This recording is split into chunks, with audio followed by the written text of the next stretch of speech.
അതെ ഇപ്പൊ കുട്ടികൾ തട്ടടി അച്ഛനെ ചായ വരെ പറഞ്ഞു എനിക്ക് ചോദിക്കല് ഗതിയായിട്ട്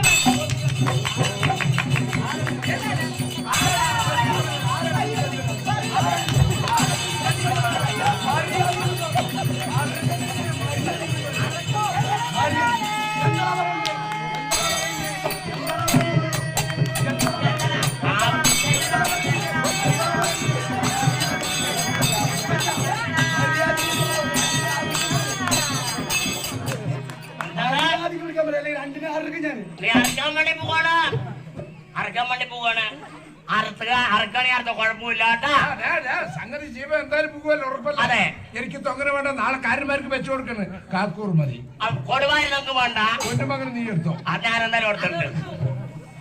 നിങ്ങളുടെ ഭാര്യ വിളിക്കുമ്പോൾ അരക്കമ്മണി പോകണേ ഇറച്ചി എല്ലാവരും കത്തിക്ക്. ഊത്താമ്പടിക്ക് മാത്രം എനിക്ക് പോകണ്ട. എനിക്കല്ല ചക്ക ചെറിയ ചക്കര ഊതിക്കൊണ്ട് നടക്കട്ടെ. നിങ്ങളുടെ ഭാര്യ നിങ്ങളെ വിളിക്കുമ്പോൾ മര്യാദക്ക് വിളിക്കുമ്പോൾ എന്റെ ഭാര്യ വിളിക്കുമ്പോൾ പോലെ എനിക്ക് അടി കൊള്ളാൻ വയ്യ. നിങ്ങളൊരു കാര്യം ചെയ്യും, അയാൾ അടിക്കുമ്പോ അയാളുടെ വടിയിലൊന്ന് പിടിക്കുന്നു. അയാളുടെ വടിയിലൊന്ന് പിടിക്കുന്നു. എന്റെ അപ്പനെ കൊണ്ട് വരാറ് ഞാൻ പിടിച്ചിട്ട് അവന്റെ പാട്ടി നോക്കുന്നു.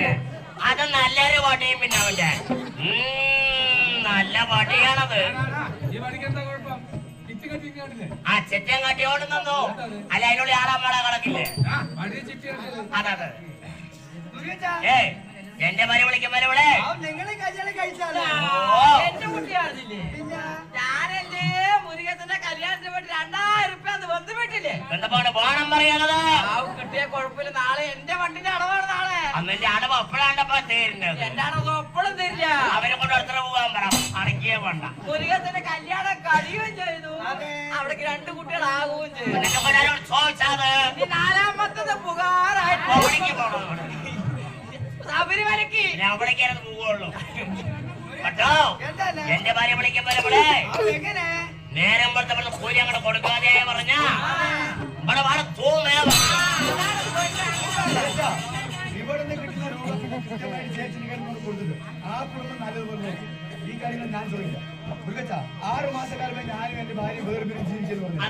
അതിന്റെ ചെറിയൊരു കാരണമുണ്ട്. എന്റെ മനസ്സിൽ അവളുടെ പേരിൽ ചെറിയൊരു സംശയം വന്നിട്ടുണ്ട്. ആ സംശയത്തിന് തീരുമാനമാകാതെ ഞാനെന്ന് അവൾ വിടില്ല. ഇതിനാണ് നിങ്ങൾ വേണ്ട, നിങ്ങൾ പോകും. എന്നെ ഞാൻ അവിടെ അയച്ചു. നീ വരാനെന്താ താമസം? ദേശവും തിരക്കാൻ നിന്നെ ഞാൻ അയച്ചത്. പോയിട്ട് വരാനെന്താ താമസം? അതിന് പരമാർത്ഥം അറിയാൻ തന്നെ ഞാൻ